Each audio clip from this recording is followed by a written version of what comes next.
E aí, galera, voltando de novo, né, a gente falar mais um pouco de filosofia. A gente vai entrar agora na parte, né, que fala sobre a relação da verdade com esse conhecimento. Né? Lembrando a vocês que o primeiro vídeo, como esse segundo vídeo, faz parte do tema conhecimento e verdade, da página 134 a 143 no livro digital. Tá? Dá uma lida lá, legal. Vocês vão ver que eu resumi bastante quando a gente passou no quadro, mas o assunto é bem extenso. Tá? E é legal vocês darem uma olhada. Bem, em cima disso, vamos lá entender, por exemplo, as formas de verdade que se vai conhecer através do conhecimento. Primeiro, e mais antigo e tradicional, o dogmatismo, né? O dogmatismo é muito preso, por exemplo, que a gente fala a religião, né? Deus existe, você crê que Deus existe, e é esse para aquele que é crente, né? Para aquele que crê, aquilo é verdade absoluta, dogma, dogmatismo. Então a gente vai ter dois tipos de dogmatismo. O primeiro dogmatismo é o dogmatismo empírico. E esse dogmatismo, ele é um dogmatismo, por exemplo, você vai ver muito na questão do falar, por exemplo, daquela pessoa que acredita, que você vai ver até hoje no século XXI, gente que fala assim, duvido que o homem foi à Lua. E isso é invenção dos cientistas, é invenção da televisão, porque essas pessoas não acreditam. Né? Isso é uma forma dogmática, um dogmatismo negativo, mas é uma forma dogmática, porque essas pessoas não se deixam convencer nem por aquilo que é conhecimento que é apresentado a eles. Ele está trancado naquela posição dogmática, fechada a conhecer coisas novas.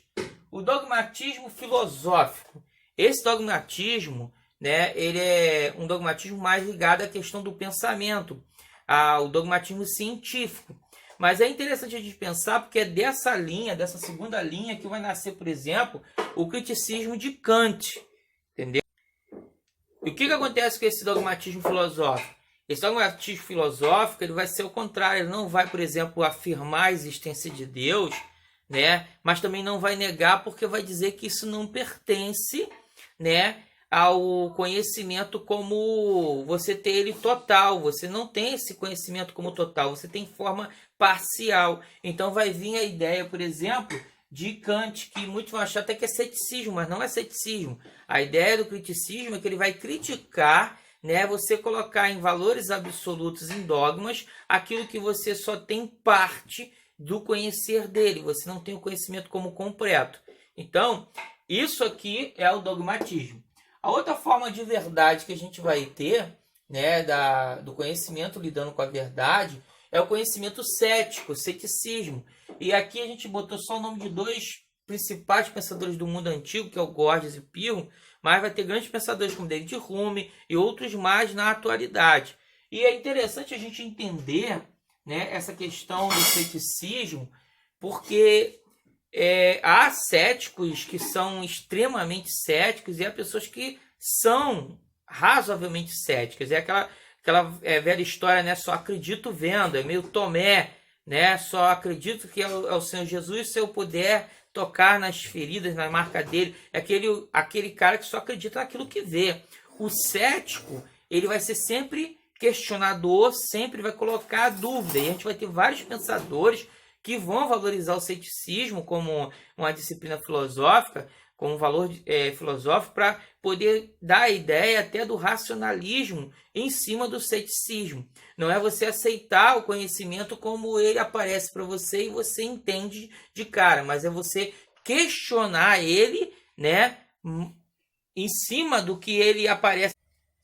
E aí, gente, a gente entra a questão de entender isso aqui como uma coisa muito importante, porque nem todo conhecimento é verdade, mas também não há conhecimento sem verdade, né? Então parece até ser assim, muito confuso. Mas por quê? O conhecimento ele é uma forma de verdade sobre algo, mas nem todos eles serão uma verdade absoluta ou serão uma verdade racionalizada. Né? Por isso que a gente tem que entender essa questão do dogmatismo e do ceticismo.